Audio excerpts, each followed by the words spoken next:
We're going to put the story somewhere in the West. So, of course, Vegas. I mean, what is more iconic when you think of crazy things that you could do in the West? I think that was really the inspiration for the story, in a lot of ways, was looking back at the history of Vegas. We really think of it as a side story. In a lot of ways, we're revisiting stuff from the original 2 games, but it stands on its own. The first thing our creative lead and our project director did was they sat down and they sort of examined what sort of themes they wanted to explore in New Vegas. Every Fallout game pretty much starts with war. War never changes. And the idea behind that is really that humanity has this unending appetite for killing each other.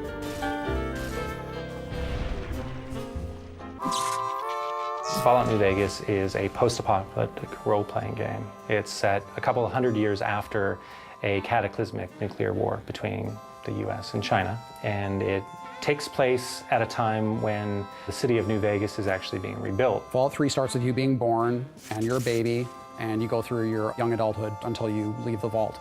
In New Vegas, we wanted to say you start the game in a very Vegas sort of cliche style almost. You are shot in the head and dropped in a shallow grave, so it starts with essentially your would-be death. After you're shot and left for dead in a grave, you know, you might have some desire to go see what the whole murdering business was about and why he wanted you dead in the first place. In the course of trying to resolve that one conflict, you get pulled into larger events. So in this case, you're trying to find the people that killed you and what they were trying to get from you. In this case, it was a package you were carrying.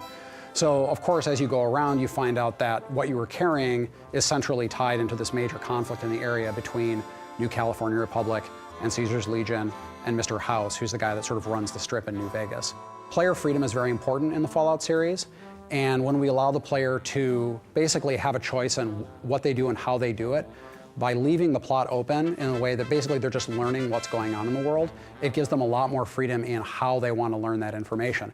The environment is genuinely reacting to what you do as the player. You have a pretty extraordinary amount of control over the outcome of the game.